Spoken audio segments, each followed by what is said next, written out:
Assalamualaikum warahmatullahi wabarakatuh. Saya Deti Kurnia Rahayu. Saya akan menjelaskan poin pertama, yaitu tentang pengertian majelis taklim. Nah, dalam Kamus Bahasa Indonesia, pengertian majelis taklim adalah suatu lembaga atau organisasi sebagai wadah pengajian, dan kata majelis dalam kalangan ulama adalah lembaga masyarakat non pemerintah yang terdiri atas para ulama Islam. Adapun arti dari taklim adalah pengajaran. Jadi menurut arti dari pengertian di atas, maka secara istilah majelis taklim adalah lembaga pendidikan non formal Islam yang memiliki kurikulum sendiri atau aturan sendiri yang diselenggarakan secara berkala dan teratur dan diikuti oleh jemaah yang relatif banyak, dan bertujuan untuk membina dan mengembangkan hubungan yang santun dan serasi antara manusia dan Allah, manusia dengan sesamanya, dan manusia dengan lingkungannya. Nah, dari pengertian di atas, tentunya majelis taklim mempunyai perbedaan dengan lembaga-lembaga lainnya. Nah, perbedaan ciri-ciri sebagai berikut. Yang pertama yaitu sebagai lembaga non formal, maka kegiatannya dilaksanakan di lembaga-lembaga atau tempat-tempat khusus, yaitu seperti masjid, musola, atau rumah-rumah anggota. Bahkan ada yang sampai ke hotel-hotel. Nah, yang kedua yaitu tidak ada aturan kelembagaan yang ketat, sehingga sifatnya yaitu sukarela. Tidak ada kurikulum yang materinya adalah segala aspek ajaran agama, jadi berkaitannya itu dengan agama. Yang ketiga itu bertujuan mengkaji, mendalami, dan mengamalkan ajaran Islam di samping berusaha menyebarluaskan. Yang keempat yaitu antara ustadz pemberi materi dengan jamaah sebagai penerima materi berkomunikasi secara langsung. Nah, berarti majelis taklim adalah wadah pembentuk jiwa dan kepribadian yang agamis yang berfungsi sebagai stabilisator dalam seluruh aktivitas kehidupan umat Islam Indonesia. Maka sudah selayaknya kegiatan-kegiatan yang bernuansa Islami mendapat perhatian yang lebih khusus. Nah, sehingga terciptanya insan-insan yang memiliki keseimbangan antara potensi intelektual, mental, spiritual dalam upaya menghadapi perubahan zaman yang semakin global dan maju. Selanjutnya yaitu poin yang kedua, ada tujuan dan fungsi majelis taklim. Nah, setelah kita tahu pengertian majelis taklim, kita next ke tujuan dan fungsi majelis taklim. Yang pertama yaitu membina dan mengembangkan ajaran Islam dalam rangka membentuk masyarakat yang bertakwa kepada Allah Subhanahu wa taala. Yang kedua yaitu sebagai taman rekreasi rohaniah karena penyelenggaranya bersifat santai. Sebagai ajang Yang ketiga yaitu sebagai ajang berlangsungnya silaturahmi. Yang keempat sebagai sarana dialog berkesinambungan antar ulama dan umara dengan umat. Yang terakhir yaitu sebagai media penyampaian gagasan yang bermanfaat bagi pembangunan umat dan bangsa umumnya. Nah, dilihat dari segi tujuannya, majelis taklim termasuk sarana dakwah Islamiyah yang secara self-standing and self-disciplined mengatur dan melaksanakan berbagai kegiatan berdasarkan musyawarah untuk mufakat demi untuk kelancaran pelaksanaan taklim Islami sesuai dengan tuntutan pesertanya. Sekian, terima kasih. Bismillahirrahmanirrahim. Yang selanjutnya yaitu manajemen dalam majelis taklim.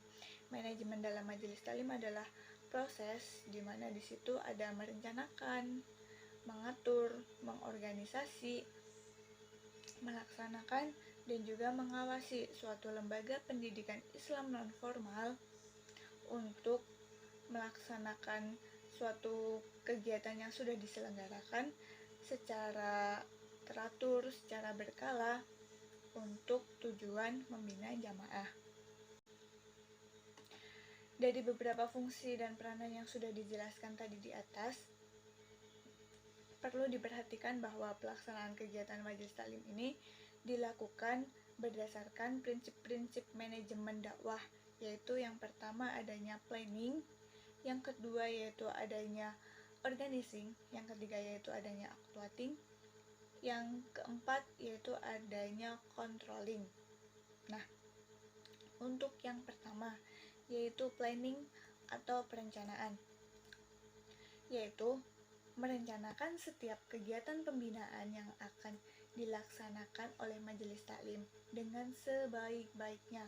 Dalam merencanakan sebuah kegiatan majelis taklim hendaknya mengetahui kemampuan yang dimiliki, baik tenaganya, baik biayanya, sarana, fasilitas. Selain itu, perlu juga diperhatikan apakah sebuah kegiatan yang akan direncanakan tadi itu benar-benar diperlukan untuk tercapai tujuannya sebuah majelis taklim.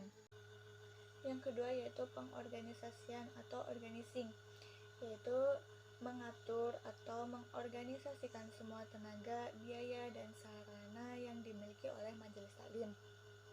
Termasuk juga di dalamnya pembagian tugas antara pengurus, pembagian tugas antara pengatur tempat, pengatur taklim atau pengajarnya, dan pengatur biaya atau keuangannya. Semua kegiatan itu hendaknya dikelola dengan baik untuk mencapai tujuan secara bersama. Yang ketiga yaitu aksi atau tindakan, bisa disebut juga aktuating, yaitu menyelenggarakan atau melaksanakan rencana-rencana kegiatan yang telah disepakati dalam tindakan nyata sesuai dengan tugas dan kewenangannya masing-masing. Nah, pelaksanaan program kegiatan ini juga benar-benar sesuai dengan rencana yang sudah disepakati tadi di awal. Nah, karenanya dibutuhkan semangat dan kemampuan agar program atau kegiatan yang direncanakan ini bisa berjalan dengan baik sesuai dengan keinginan dan tujuan awal tadi. Yang keempat yaitu pengawasan atau controlling, yaitu mengawasi dan mengevaluasi semua kegiatan majelis taklim dan semua penggunaan dana, sarana, fasilitas untuk kemudian memperbaiki dan meningkatkan kemampuan lembaga majelis taklim tersebut untuk mencapai tujuan secara optimal.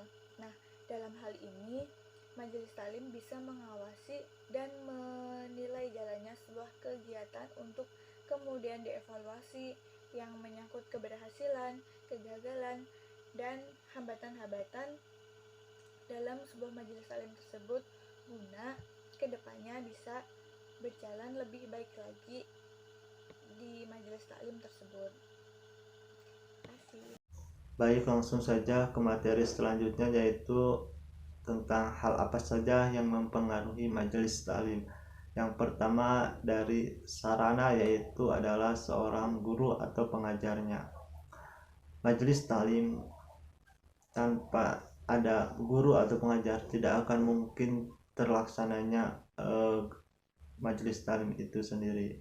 Karenanya guru merupakan suatu hal yang wajib atau yang harus ada untuk terlaksananya majelis taklim. Yang kedua yaitu jamaahnya, sama juga seperti guru. Jamaah juga menjadi hal yang wajib untuk terlaksananya majelis taklim itu, karena tidak adanya jamaah mungkin guru yang tadi itu tidak bisa mengajar gitu. Terus yang selanjutnya yaitu tempat. Sama juga tempat menjadi hal yang wajib, yaitu untuk bisa menentukan di mana majelis taklim itu sendiri. Contohnya seperti di masjid, musola, atau bisa di rumah-rumah. Yang selanjutnya yaitu waktu. Sama seperti yang lainnya juga, waktu adalah hal yang wajib untuk terlaksananya majelis taklim. Contohnya waktu itu bisa dilaksanakan di pagi hari gitu, ataupun di sore hari, bahkan bisa pula di malam hari gitu. Selanjutnya yaitu dari prasarana ya. Yang pertama yaitu izin. Nah, jadi sebelum mengadakan majelis taklim itu harus ada izin dulu.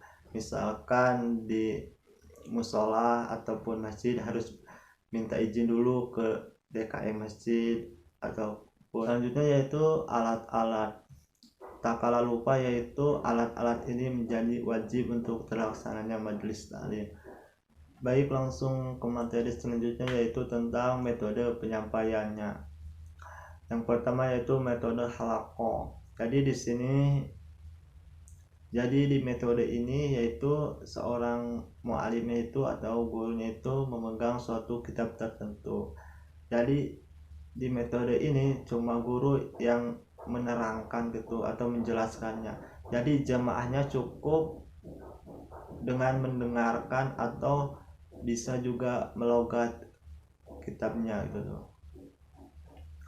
Yang selanjutnya yaitu metode mudzakarah. Jadi metode ini yaitu seperti diskusi, jadi bertukar pendapat. Jadi misalkan ada seorang jamaahnya bertanya sama seorang gurunya yaitu. Jadi di situ tuh bisa saling bertukar pendapat atau saling berdiskusi gitu. Baik, mungkin ini yang saya bisa sampaikan. Kurang lebihnya mohon dimaafkan. Wabillahi taufiq wal hidayah. Wassalamualaikum warahmatullahi wabarakatuh.